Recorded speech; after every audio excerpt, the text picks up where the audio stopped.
Ryoco Power Tools. So dito nga tayo sa QQ Mall, Quiapo, sa likod ng back entrance ng Quiapo. So sa shop po natin sa likod, ito po yung shop natin sa Ryoco Power Tools Trading. Okay, welcome po sa Ryoco Power Tools dito sa QQ Mall, Quiapo, back entrance. So ito yung pinaka the best namin dahil ito yung pinaka newest generation ng Ryoco, the Green Series. So ngayon, ipakita ko yung price natin. And meron kaming carbon type, meron kaming brushless sa impact wrench. So ngayon, papakita ko muna yung cordless drill ng Ryoco, yung carbon type na 10mm, plastic chuck, tapos may hammer siya sa pader, may screw na rin sa drill po para po sa metal sa wood. So 2-speed na rin siya. So carbon type siya, solid copper motor at saka may LED po siya. Ang maganda sa kanya, meron po siyang dalawang battery pero ang the best sa kanya ay 10 cell pong laman. Ibig sabihin, napakalakas yung power at saka matagal maubos yung battery. Yung set niya, itong set nun. Ayan o. Yan, meron siyang tech screw, may dalawang battery, may dalawang screw bits, may charger, at saka may drill bits po yan. Okay? Ngayon, ito ang set niya, box pa lang, napakaganda kasi parang professional na talaga. Ang price ito ay 1,050 pesos. Yung price niya, 1,050 pesos po ito.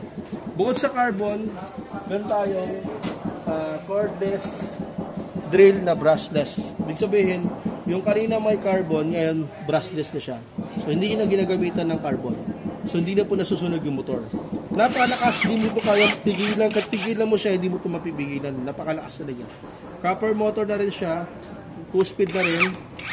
3-mode screw, tech screw, drill hammer sa pader, semento at saka meron po siyang pang drill sa mga wood metal.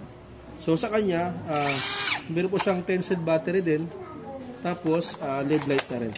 May grip, rubber para po sa iwas dulas. Napakalakas pang heavy duty. So ngayon, ang kasama niya, ito ang kasama niya. Saan yan? Ayun. Yan, 10mm brushless motor. So, yung kasama niya ay dalawang battery din siya. Tapos may mga drill bits, may tech screw. Yan, may screw bits. Yan, tsaka isang charger, dalawang battery. Yun ang set niya. But doon, kung mayroong 10mm, kung mayroong 10mm, meron din tayong 30mm. Yan.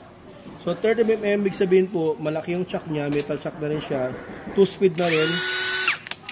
Tapos meron siyang 3-mode, impact functions, drill functions, saka screw. So 3-in-1 po siya. Torque selection na rin siya, LED light, grip niya, rubberized para di madulas.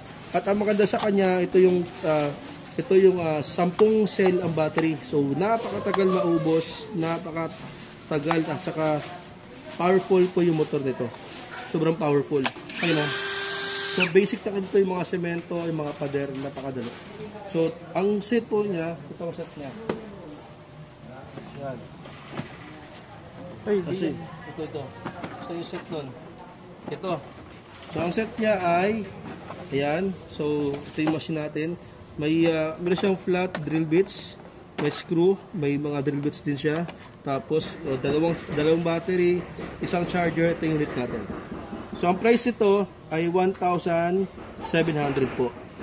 1,700, tapos yung 10mm, ang price ito ay 1,450. Ulit, 1,700, 1,450 pesos. Salamat po kanyo ko. Huwag kalimutan mag-subscribe sa aking page at follow po lagi para lagi nga updated sa bagong videos. Thank you.